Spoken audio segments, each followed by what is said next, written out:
கோயில் கட்டிக்கிறீங்க, நான் இங்கேயே உட்காந்துருக்கிறேன், நீங்கள் போய்ட்டு ஒரு 4 பேருக்கு விசாரிங்க. மற்றபடி அவங்க கூட ஃப்ரெண்ட்ஷிப்பாக வெளியே சுற்றிருக்காங்க, எல்லாமே தான் பண்ணியிருக்கிறாங்க.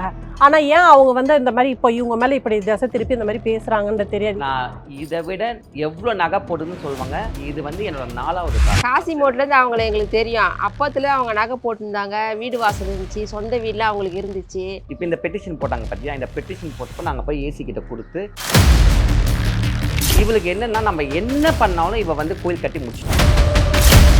2-3 திருநங்கையோட கல்யாணம் பண்ணி ஒரு வாழ்க்கை வந்து ஆணாவே கழிச்சு, அதுக்கப்புறம் வந்து திருநங்கையில் எப்படி சம்பாதிக்கிறாங்க, கடைக்கு போனால் சம்பாதிக்கிறாங்க. அப்போ இந்த புடவை கட்டினாதான் கொஞ்சம் கூட மனசாட்சி இல்லாமல் நீ சொல்கிற நைட்டில் வந்து பசங்க வருவாங்க சொல்லிட்டு அந்த பெட்டிஷனில் போடுது நீ சொல்கிறேன்னா. மெரிபா பன்னீர் சோடா, ஐ ட்ரஸ்ட் மெரிபா. இல்லை, நான் ஓப்பனாகவே கேட்குறேன். 21 திருநங்கைகள் தவறான்னு சொல்கிறேன். சரி, 21 திருநங்கைகள் தவறாக இருந்துட்டு போட்டோம். 21 தலைவர்களும் தவறாக இருந்துருப்போம். அந்த 21 தலைவர்களுக்கு வயசு என்ன இன்னைக்கு? 60 வயசு, 65 வயசு, 55 வயசு, 50 வயசு. அவங்க எப்போ திருநங்கையாக இருப்பாங்க? அப்போ அவங்க திருநங்கைங்க அப்போ நீ இருந்தியா திருநங்கையா? ஃபஸ்ட்டு நீ பிறந்து கூட இருக்க மாட்டேன். அப்போ அவங்க இருக்கிறப்போ அவங்க அந்த காலத்தில் இந்த மாதிரி ராபரி பண்ணாங்களா? கிடையாது. அவங்க அன்றைக்கி கஷ்டப்பட்டாங்க, இன்றைக்கி நல்லா இருக்கிறாங்க. இன்றைக்கி வயசான காலத்தில் அவங்க பொண்ணுங்க பேத்திங்க எல்லாமே இன்றைக்கி பார்க்குறாங்க. அதுதான் நியாயம். இப்போது நான் ஒரு திருநங்கையாக இருக்கிறேன், எனக்கு பொண்ணுங்க பேத்தி எதுக்கு நம்ம பண்ணுறோம்?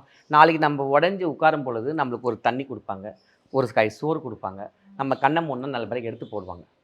இயற்கை அதானே. இப்போ பெற்றவங்க என்ன பண்ணாங்க, குழந்தைங்களை எதுக்கு படிக்க வைக்கிறாங்க? அவங்க நல்லா இருந்தால் நம்ம காப்பாற்றுவாங்க. இல்லை, பேரன் குழந்தை பேத்திலாம் நம்மளுக்கு ஒரு சந்தோஷம். கண்ணு மூடும் பொழுது அந்த சொந்த பந்தத்தோட அந்த நிறைவோடு அவங்க கண்ணை மூடுவாங்க. அதே தான் ஜமாத்தும். அப்படி இருக்கும் பொழுது 21 தலைவர்கள் தவறுன்னு சொல்லிட்டான். சரி, போனால் போட்டோம். ஏன்னா அப்போ வந்து மக்களுக்கு தெரியல, இவ சொன்னது எல்லாமே உண்மை நம்பிட்டாங்க. பட் ஆனால் நாள் ஆக ஆக எல்லாருக்குமே தெரிய வந்துருச்சு, இது போய் இவங்க வந்து பணம் சம்பாதிக்காத பண்ணாங்க. ஏன்னா 21 தலைவர்கிட்ட இருந்து 5 லட்ச ரூபாய் காசு வாங்கிட்டான். எனக்கே தெரியும் அது. அந்த 5 லட்ச ரூபாய் காசை வாங்கிட்டு இல்லைன்னு சொல்லிட்டான். அப்போ தலைவர்கள் என்ன சொன்னாங்க, சரிப்போ நீ ஏதோ பேசின கொண்ட கஷ்டப்பட்ட, சரி இப்போ நாங்கள் எங்கள் பேத்திக்கு கொடுத்தா மாதிரி இருக்கிற சொல்லிட்டு பெரியவங்க சொல்லிட்டாங்க. எங்கள் பொண்ணுங்களுக்கு நான் கொடுத்து பெருந்தன்மையோட கொடுத்துட்டாங்க. சரி, இனிமேல் தான் நீ ஒழுங்கார சொல்லிட்டு நீ என்ன பண்ண, காசு வாங்கினோட இதில் இன்னும் அதிகமாக கட்ட பஞ்சாயத்து பண்ண ஆரம்பித்தேன். ஏன்? அந்த ரவுடிசமோட பேக்ரவுண்டை வச்சு கட்ட பஞ்சாயத்து பண்ண ஆரம்பித்தேன். கட்ட பஞ்சாயத்து பண்ணும் பொழுது நல்லா புரிஞ்சுக்குமா, ஒரு திருநங்கை தனிப்பட்ட நபர்கள் எல்லாமே என்ன சொல்கிறீங்க. அப்போது தைரியமாக போயிட்டு யாருமே சண்டை போட முடியாது. ஏன்னா ரோட்டுக்கு போவாங்க, அங்கே போவாங்க, இங்கே போவாங்க. நீ என்ன சொல்கிற, எனக்கு வந்து திருநங்கைகளை கொலை மிரட்டல், எனக்கு உயிருக்கு பாதுகாப்பு இல்லைன்னு சொல்கிற. இப்போது நீ பேசுறது வந்து ஒரு ஆன்மீக இதை வந்து பேசுகிற. அப்போ ஒரு ஆன்மீக இது வந்து பேசும் பொழுது எல்லா ஆன்மீகவாதிகளும் இப்போ பார்ப்பாங்க நீ பேசுறது. கரெக்ட் தானே? எல்லா ஆன்மீகவாதிகளுமே ஒரு கட்டத்தில் கஷ்டப்பட்டு தான் மேலே வந்திருப்பாங்க. ஒரு சாமிக்கு தண்ணி ஊற்றினா கூட அவங்க ஆன்மீகவாதி தான். ஒரு கோவிலில் போய் தொண்டு செஞ்சால் கூட அவங்க ஆன்மீகவாதி தான். ஒரு குடும்பத்தில் இருந்தோம், கணவன் வேணாம், நாங்கள் கணவன் மனைவி இருந்தால் கூட எங்களுக்குள்ளே எதுவுமே கிடையாதுமா, நாங்கள் தெய்வத்தோடு இருக்கணும்னு சொல்லிட்டு எத்தனையோ ஆண்கள் இருக்காங்க, எத்தனையோ பெண்களுக்கு நம்ம அதை பார்த்து தானே இருக்கிறோம். அவங்களும் ஆன்மீகவாதி தான். உண்மையா இல்லையாம்மா? கரெக்ட் தானே? என்ன அதே மாதிரி வந்து இப்போ நடிகை புவனேஸ்வரி இவ்வளோ நாள் கழிச்சு அவங்களுக்கு எப்படிலாம் வாழ்ந்தாங்கன்னு எல்லாருக்குமே தெரியும். இன்றைக்கி அவங்க வந்து என்ன சொல்கிறாங்க, காளி என் கனவுல வந்து எனக்கு வந்து காட்சி கொடுத்து இந்த இடத்துக்கு போன்னு சொன்னால் நான் 2.5 வருஷம் கழிச்சு இங்கே வந்தேன், இன்றைக்கி இது நிறைவாயிடுச்சு, முடிஞ்சிருச்சு, அவ்வளோதான். நம்ம பேச முடியுமா? கிடையாது. ஏன்னா ஒரு ஆன்மீகம் தெய்வம் எப்போ யாரத்தோடுன்னு தெரியாது. ஏன் அவ்வளோ போகிற மும்தாஜ் எடுத்துங்க, இன்றைக்கி அவங்கள எவ்வளவோ எல்லாரும் பேசுனாங்க. ஆனால் இன்றைக்கி அவங்க மெக்கா, அவங்களோட அந்த பள்ளிவாசல் அங்கே போய் நின்றாங்க, சாதிச்சாங்க. என்னை அல்லாஹ் வந்து மன்னிச்சிட்டாரு, என்னை மன்னிச்சிருங்க, நான் இன்றைக்கி வந்து இங்கே நிற்கிறேன், நான் சிறு வயதில் எவ்வளோ தவறுகள் பண்ணிட்டேன், அவ்வளோதான். கரெக்ட் தானே? சிம்பிளாக இல்லையாம்மா? அதே மாதிரி எவ்வளோ நடிகைகள், எவ்வளோ ஆன்மீகவாதிகள், அவங்களுக்கு ஒரு பாஸ்ட் இருக்கும், ஒரு லைஃப் இருக்கும். அது எப்போ மாறும்னா வயசு ஆக ஆக ஆக அந்த மனம் வந்து ஒருநிலையாகவும் தெய்வத்தை தேட ஆரம்பிக்கும். அப்போது நம்ம வாழ்ந்த வாழ்க்கையில் மாயைன்னு ஒரு நாள் தெரிய வரும். அப்போ எல்லாத்தையும் தூக்கி போட தோணும். அதே தான் எனக்கும் நடந்தது. இதை நான் எப்படி நிரூபிக்க முடியும்? இல்ல, அவங்க அது மட்டும் சொல்லாம இந்த நகையை பத்தியும் சொல்றாங்க. கையில வந்து கல்யாணம் ஆகும்போது அவங்களுக்கு வந்து ஒரு திருமணம் பண்ணிக்கிட்டாங்க. அந்த திருமணத்தப்போ அந்த போட்டோல பாத்தீங்கன்னா அதுல கையில பலயம் கூட சொல்லவா, இவ கிட்ட அத்தனை போட்டோமே நீங்க கூகுள்ல டைப் பண்ணாலே வந்துடும். ஏன்னா நான் ஒரு இன்டர்நேஷனல் மாடல் ஃபர்ஸ்ட். நீங்கள் என்னோட இன்ஸ்டாகிராமில் போனால் எல்லா ஃபோட்டோஸும் இருக்கும். இவ என்னவோ சிபிசிஐடி மாதிரி எடுத்து வச்சு பேசுகிற மாதிரி பேசுகிறா. என்னோட இன்ஸ்டாகிராமில் போனால் எல்லாமே இருக்கும். இது ஒரு பெரிய விஷயமே கிடையாது, எல்லாருக்குமே எல்லாமே தெரியும். புரியுதா உங்களுக்கு? நல்லா புரிஞ்சுக்குங்க. நகை என்பது இன்னைக்கு நீங்கள் கூட வாங்கி போட்டுக்கலாம். நம்ம உழைச்சா நம்ம வாங்கி போட்டோம். சரியா? புரியுதா உனக்கு? ரெண்டாவது, நான் வந்து இன்னைக்கு நேற்று நகை வாங்கலை. நீங்கள் ஒன்றும் இல்லை, இது இப்போ இங்கே இருக்கிற ஏரியா, நம்ம கோயில் கட்டிக்கிற ஏரியா. நான் இங்கேயே உட்காந்துருக்கிறேன். நீங்கள் போய்ட்டு ஒரு 4 பேருக்கு விசாரிங்க. மற்றபடி அவங்க கூட ஃப்ரெண்ட்ஷிப்பாக வெளியே சுற்றிருக்காங்க, எல்லாமே தான் பண்ணியிருக்கிறாங்க. ஆனால் ஏன் அவங்க வந்து இந்த மாதிரி இப்போ இவங்க மேலே இப்படி திசை திருப்பி இந்த மாதிரி பேசுகிறாங்கன்றது தெரியாது. இதே மந்த்ரம்மா கூட சரி இங்கே வந்திருக்கிறாங்க, நாங்களுமே பார்த்துருக்குறோம். அவங்க வந்திருக்கிறாங்க, அவங்க வீட்டில் இருந்திருக்கிறாங்க, சாப்பிட்ருக்குறாங்க, உண்ணிருக்காங்க, தின்னிருக்கிறாங்க. ஆனால் பர்சனலாக என்னன்னு தெரியல. இப்போ இது வந்து சொல்கிறாங்க இல்லையா, கோயில் வச்சு ஏமாற்றம் பண்ணுறாங்க அப்படின்னு சொல்கிறாங்கல்ல, அந்த குற்றச்சாட்டு வந்து பொய். என்ன எங்கள் ஏரியாவில் போய் விசாரிங்க, இங்கேயும் விசாரிங்க. நான் இதை விட எவ்வளோ நகை போட்டுன்னு சொல்லுவாங்க. இது வந்து என்னோட 4வது கார். காசிமோட்லேருந்து அவங்கள எங்களுக்கு தெரியும். அப்பத்தில் அவங்க நகை போட்டிருந்தாங்க, வீடு வாசல் இருந்துச்சு, சொந்த வீட்டில் அவங்களுக்கு இருந்துச்சு. இந்த இடத்துல வந்து வீடு வாங்கி கோயில் கட்டிக்கிறாங்க, இடம் வாங்கி கோயில் கட்டினாங்க. ஆனால் ஜனங்க வராங்க, ஆனால் ஜனத்துக்கு நல்லது நடக்குதுன்னு வராங்க. என்ன அதனால் அவங்க பணம் வாங்குறாங்க, காசு வாங்குறாங்கன்னா கிடையாது. அவங்க மனசார கொடுத்துட்டு போகிறது அவங்க வாங்கிக்கின்னு செய்கிறாங்க. அவங்க அப்போதான் நகை போட்டிருந்தாங்க. அவங்க சின்ன வயசுலேருந்தே அவங்க நல்ல வசதி, அவங்க அம்மா வீடெல்லாம் வசதி அவங்களுக்கு. அதனால் இப்போ வந்து இதில் சம்பாதிச்சுலாம் அவங்க போடல. ஆக மொத்தம் அவங்க நகை நட்டோடு தான் இருந்தாங்க. எங்களுக்கு காசிமோட்லேருந்து அவங்களுக்கு தெரியும். அப்போதுலேருந்தே நான் கார் வச்சுருக்கிறேன். நான் கிட்டத்தட்ட 15 இயர்ஸாக நான் கார் டிரைவிங் பண்ணுறேன். பேப்பரில் மலைக்க வைக்கும் மலைக்கா சொல்லிட்டு எனக்கு வந்து டைட்டில் கொடுத்தாங்கம்மா. அந்த பேப்பர் கட்டிங் எடுத்து பாருங்கள்.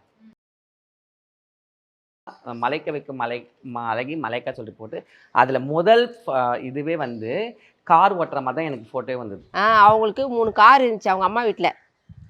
அவங்க இப்போ கார்லாம் வாங்கலை. இந்த ஏரியாவுக்கு வந்து இருக்கும் ஒரு 10 வருஷமாக அவங்க காரோடு தான் வந்தாங்க. நகை நட்டில் இப்போ நாங்கள் காசிமோட்டில் நாங்களும் இங்கே வீடு வாங்கி கட்டின்னு வந்துக்கிறோம். இது வந்து ஒரு திருநங்கைகள் பற்றி ஒரு வாரம் போட்டாங்க. அப்போல்லாம் இவ வந்து திருநங்கே கிடையாது. யார் இந்த மந்த்ரா வந்து ஒரு ஆண் பையன். அப்போ இவ ஆமாம், அதாவது வந்து இந்த பஞ்சத்துக்காக எங்கள் இதில் என்ன சொல்லுவாங்க தெரியுமா, பஞ்சத்துக்காக புடவை கட்டக்கூடாது அப்படி சொல்லுவாங்க. அதாவது ஒரு திருநங்கையாக இருந்தால் பிறவிலேருந்தே திருநங்கையாக பையன். இப்போ நாங்கள் கூட ஒரு பிறந்திருப்போம். பட் ஆனால் அந்த உணர்வுகளிலிருந்து முழுக்க பெண்மையாக இருந்திருக்கும். அப்போ அந்த பெண்மையாக உணரும்போது தான் உனக்கு வந்து பரிவு வரும், அன்பு வரும். புரியுதா? மற்றவங்க மேலே அந்த கர்ஷனியம் வரும். மற்றவங்களோட இருந்து நல்லது கெட்டது வாழணும்னு தோணும். அந்த மாதிரி சக திருநங்கைகளோடு வாழ்ந்தவன் நான். அதனால தான் இன்றைக்கி எல்லா திருநங்கைகளுமே ஒத்துமையாக ஜமாத்தோட இதில் இருக்கிறாங்க. இப்போ வர இவங்களாம் எப்படின்னா மற்றவங்கள பார்த்து, அதாவது இருப்பாங்க தெரியுமா, வந்து பல திருநங்கைகளோட கல்யாணம் பண்ணியிருக்கிறார். இவர் ஆணாக இருந்து 2-3 திருநங்கையோட கல்யாணம் பண்ணி இவர் வாழ்க்கை வந்து ஆணாவே கழித்து அதுக்கப்புறம் வந்து திருநங்கைகள் எப்படி சம்பாதிக்கிறாங்க, கடைக்கு போனால் சம்பாதிக்கிறாங்க. அப்போ இந்த புடவை கட்டினாதான் அதுக்கு வேல்யூ. அதனால் புடவை கட்டினவர்கள் அது திருநங்கை என்பது. இப்போ இந்த ஜமாத்தை ஃபுல்லாக அவங்க சொல்கிறாங்க, இந்த ஜமாத்தில் அத்தனை பேருமே அந்த பெண் தன்மையோடு இருக்க திருநங்கைகள். அதனால தான் இவ்வளோ பேசினா கூட சரி போ நீ பேசல எங்களுக்கு ஒன்றும் போல அப்படி இருக்கிறப்போ இவகிட்ட போய் என்னென்னு சண்டை போடுவாங்க எல்லாருமே கிடையாது. சரி ஓகே, இன்னொரு விஷயம் சொல்கிறேன். இப்போ எவ்வளோ திருநங்கை இங்கே ஜமாத்துலேருந்து அங்கே போகிறாங்கல்ல, ஏன் அங்கே ஸ்டேபிளாக இல்லை? திருப்பி போனவங்க ஏன் திருப்பி இங்கே வந்துட்டாங்க? ஏன்னா அங்கே உண்மை கிடையாது, அங்கே நியாயம் கிடையாது. புரியுதா உங்களுக்கு? ஏதோ ஒரு விஷயத்தில் அங்கே சுரண்டு தின்னு ஆசைப்படுறாங்க. அதுக்கு நம்ம ஜமாத்லேயே இருந்துட்டு போயிடலாம். என்ன பெரியவங்க நம்மளை கட்டுப்பாடாக வைக்கிறாங்க, அதுக்காக தான் நம்ம வந்து கொஞ்சம் கஷ்டப்படுறோம். சரி, நாங்கள் அந்த காலத்தை கட்டுப்பாடாக இருந்தோம், இன்றைக்கி கட்டுப்பாடாக சில திருநங்கை இருக்க மாட்டாங்க. ஏன்னா சின்ன வயசுலேயே வந்து பெற்றவங்க வீட்டு திருநங்கை சொல்லி வெளியே வந்துடுறாங்க. அந்த ஃப்ரீடமை ரொம்ப எதிர்பார்க்குறாங்க. நாங்கள் என்ன சொல்கிறோன்னா, ஃப்ரீடம் வந்து உங்களுக்கு எவ்வளோ தூரம் கொடுக்குறோமோ நீங்கள் அந்த அளவுக்கு நீங்கள் வந்து நல்லா இருக்கணும். புரியுதா? அந்த நல்லா இருந்தால் மட்டும்தான் உங்களுக்கு நல்ல விஷயங்கள் சீக்கிரமாக நடக்கும். புரியுதா உங்களுக்கு? இப்போது முன்னாடி இந்த திருநங்கைலாம் பார்த்தீங்கன்னா ரொம்ப நாள் கஷ்டப்பட்டுருப்பாங்க, ரொம்ப நாள் வாழ்க்கையில் வாழ்ந்தாங்க. இப்போ நாங்களாம் வந்து அப்போ தான் நல்லா போராடணும், நிறைய விஷயங்கள் நாங்கள் செஞ்சோம், நிறைய உதவிகள் பண்ணோம். இங்கே பாருங்கள், கொரோனா டைமில் 2500 திருநங்கைகளுக்கு நான் வந்து ஃபுட் சப்ளை பண்ணேன். அப்போ எப்படி பண்ணியிருக்க முடியும் அதெல்லாம்? அப்போது நான் அப்போ வந்து என்னோடய ஃப்ரெண்ட்ஸ் சர்க்கிள் இருந்தாங்க, நிறைய ட்ரஸ்டிங் எனக்கு ரோட்டரி கிளப் வந்து நிறைய லைன்ஸ் கிளப் நிறைய பேர் எங்களுக்கு ஹெல்ப் பண்ணாங்க. அப்படி இருக்கும்போது இங்கே பாருங்கள், இதெல்லாம் வந்து இங்கே நான் கோயில் வச்சு ஒரு திருவிழா அப்பவும் என்னோடய போஸ்ட்டுக்கு இங்கே இருக்கிற எல்லா ஊர் மக்களும் ஒரு கோயிலும் என்னை வந்து கூப்பிடுவாங்க, என்னை வந்து இன்வைட் பண்ணுவாங்க. இந்த பாருங்கள், என்னை வந்து போஸ்டர் வந்து கூப்பிடுவாங்க. இப்போ இந்த பெட்டிஷன் போட்டாங்க பார்த்தியா, இந்த பெட்டிஷன் போட்டப்போ நாங்கள் போய் ஏசி கிட்ட கொடுத்து இதை பாருங்கன்னு சொன்னோம். இந்த பேப்பரை வச்சு அதில் இருக்கிற அலிகேஷன் வச்சு நீ பேசுகிறேன்னா நீ எப்படி மனசாட்சி உனக்கு இருக்க தேவையில்லையா சொல்லு. எவ்வளோ பேர் தவறு இதெல்லாம் வந்து இந்த பாங்க 8 பேருக்கு நம்ம வந்து அந்த கொரோனா டைமில் எவ்வளோ திருநங்கைகளுக்கு உதவி பண்ணியிருக்கோம். சரியா, சரிதா? அப்போது இதெல்லாம் எவ்வளோ ஒரு விஷயம் இந்த பாருங்கள், மூட்டையாக. ஏன்னா ஒரு திருநங்கையாக பிறந்தா சக திருநங்கைகளை பார்த்தா தான் நம்மளுக்கு அது பாங்க ஓலை கொட்டால் இருந்தது. சரிதான் உங்களுக்கு மண். அந்த இடத்துலேருந்து இந்த அம்மா வந்து இன்னைக்கு நான் கோயில் கட்டி வச்சுருக்கேன்னா இந்த பாருங்க, இந்த பாருங்க, அப்போவே நான் வளையல் போடுவேன். அப்போவே எனக்கு நிறைய நகை நட்டு இருந்தது. எல்லாருக்குமே தெரியும், அது எல்லாருக்குமே தெரியும். எவ்வளோ திருநங்கைகளுக்கு இந்த பாருங்க, பள்ளி குழந்தைங்களுக்கு எவ்வளோ உதவி பண்ணுவேன் நான். என்னோட வளர்ச்சி எல்லாமே வந்து சர்வீஸாக தான் இருந்தது. எனக்கு வந்து சர்வீஸ் அவ்வளோ பிடிக்கும். இந்த பாருங்க, இங்கே இருந்து கோயிலில் எந்த நல்லது கெட்டது இருந்தாலும் இந்த மொத்த நார்த் சென்னையில் என்னை வந்து இன்வைட் பண்ணுவாங்க. சாப்பாட்டுலாம் போடுவாங்க. நல்லா செல்வாக்காக இருக்குது. அவங்க நல்லா எல்லாருக்கும் கஷ்டப்பட்டவங்களுக்கு உதவி செய்வாங்க. இன்றைக்கி நல்லது கெட்டது எல்லாமே அவங்களே பண்ணுவாங்க. எந்த குறவும் கிடையாது இந்த இடத்துக்கு. இது வந்து இந்த பெட்டிஷன் கொடுக்குறப்ப நம்ம ஸ்டேஷனில் போய் கொடுத்து எல்லாமே நம்ம இது பண்ணது. ஒரு மொட்டை பெட்டிஷன்னா நம்ம என்ன பண்ண முடியும்? போலீஸ் என்ன பண்ணுவாங்க நீங்கள் சொல்லுங்கள். இப்போது ஒரு நபர் இவங்க தான் வந்து இன்னார் வந்து சொல்கிறாங்க, இன்னார் வந்து இது பண்ணுறாங்க சொல்கிறப்ப தான் போலீஸ் ஆக்ஷன் எடுக்கும். மொட்டை பெட்டிஷன் என்ன பண்ண முடியும்? நான் கூட உன் பேரில் போடலாம், நீ கூட என் பேரில் போடலாம். தெரியாமல் திருட்டுத்தனமாக போடுறதால என்ன ஆகுது? இப்போ நான் என்ன நினைக்கிறேன்னா, இது முழுக்க முழுக்க வந்து இவளே வந்து என் பேரில் போட்டிருக்கா போல இருக்குது திருட்டுத்தனமாக. ஏன்னா மொட்டை பெட்டிஷன் போட்டு அப்போ தான் வந்து நான் வந்து அவகிட்ட போயிட்டு சொல்கிறேன், என்னடி இந்த மலை பண்ணுறாங்க பாடி கோயில், அதை பெரிய விஷயமா எடுத்துக்கல. பட் ஆனால் இவளுக்கு என்னென்னா, நம்ம என்ன பண்ணாலும் இவள் வந்து கோயில் கட்டி முடிச்சிட்டா. இன்றைக்கி வந்து இவள் செட்டில் ஆகிட்டா. இவளுக்கு என்னென்னா இன்ஃபீரியாரிட்டி காம்ப்ளெக்ஸ். அதாவது மற்றவங்களோட வளர்ச்சி வந்து இவங்களுக்கு பொறுக்காது. ஏன்னா இன்னைக்கு எல்லாருமே செட்டில் ஆகிட்டாங்க. அதாவது அந்த பேட்சில் இருந்தோம்ல, அந்த அந்த அந்த வயசில் இந்த திருநங்கை அத்தனை பேருமே இங்கே நல்லாயிருக்கும். கடவுள் புண்ணியத்தில் இந்த அம்மா புண்ணியத்தில் எல்லாமே நல்லா இருக்கிறாங்க. எல்லாருக்குமே வீடு வாசல் கௌரவமான ஒரு இதில் எல்லாமே இருக்கிறாங்க. ஏன்னா இவள் 21 திருநங்கை மேலே அலிகேஷன் வச்சா, 21 நாயக்குங்க மேலே வச்சா, அவங்களோட சேலாங்கன்னு சொல்லுவாங்க பொண்ணுங்க கல்நாயக் அவங்க பேரில் வச்சா, இப்போ இவ்வளோ உலகமே பார்க்குதுல்ல. அப்போ தவறுனா போலீஸ் இப்போ கண்டிக்காதா? ஏன் கண்டிக்கலை? ஒருத்தவங்க கூடமா போலீஸ் வந்து பிடிக்காது? ஏன்னா இதில் உண்மை கிடையாது. இது மக்களை வந்து திசை திருப்பதுக்காகவும் மக்கள்கிட்டயோ இவங்ககிட்டயோ கட்ட பஞ்சாயத்து பண்ணி அந்த காசு பறிக்காது. இப்போ எல்லாமே உஷாராயிட்டாங்க. உஷாரானா உண்மை தெரிஞ்சு போச்சு, சாயம் வெளுத்துருச்சு. அதனால் ஒன்றுமே கிடையாது. இப்போ என்னென்னா, திருப்பி என் கூட இருந்துட்டு நீ ஜமாத்துக்கு போயிட்டியே, நீ எப்படி ஜமாத்துக்கு போகலாம்? நான் கஷ்டப்படுறப்ப நீயும் கஷ்டப்படணும்னா அது எப்படி சாத்தியம்? அது எனக்கு கோயில் இருக்குது, எனக்கு வாழ்க்கை இருக்குது, நான் வாழ்ந்த வாழ்க்கைக்கு அர்த்தமில்லாமல் ஆக்கணும்னு நினைக்கிறேன். அது ஒரு காலம் முடியாது. மந்த்ரா நீ இல்லை, 100 மந்த்ரா வந்தாலும் என்னை ஒன்றும் பண்ண முடியாது. நீ என்னிடம் மோதலை, அந்த மகாசக்தி கிட்ட மோதுற. எத்தனையோ பேர் இதுக்கு முன்னாடி வந்தவங்களாம் காணா போயிட்டாங்க, புரியுதா? அதே மாதிரி உனக்கும் இந்த உலகத்துக்கும் என் சக்தி என்ன, இந்த மகாகாளியோட சக்தி என்ன, உன் மூலியமாக உனக்கு ஒரு அடி கொடுக்கறதுல அம்மா கண்டிப்பாக இந்த உலகத்துக்கு இன்னொரு தடவை காட்டுவா. சரியா? ஏன்னா ஒரு தடவையும் நான் தோத்ததே கிடையாது. எத்தனையோ விஷயங்கள் மழை போல் வந்தாலும் என் தாய் மகுடமோல இருப்ப. அது ஆன்மீகத்தில் இருக்க அத்தனை ஆன்மீகவாதிகளுக்கும் தெரியும். அது ஏழையாக இருந்தாலும் சரி, பணக்காரங்க சரி, என்ன ஒரு மனசில் இருக்கிற அந்த ஆன்மீகத்தோட வேதனைகள் வலிகள் அந்த பக்தியின் சக்தி என்னன்னு ஒரு ஆன்மீகவாதிகள் தெரியும். நீ என்ன பேசலை, மொத்த ஆன்மீகவாதியும் இப்போ நீ பேசுகிற என்ன நீ சொல்ல, அந்த பராசக்தியை சொல்கிற. கொஞ்சம் கூட மனசாட்சி இல்லாமல் நீ சொல்கிற.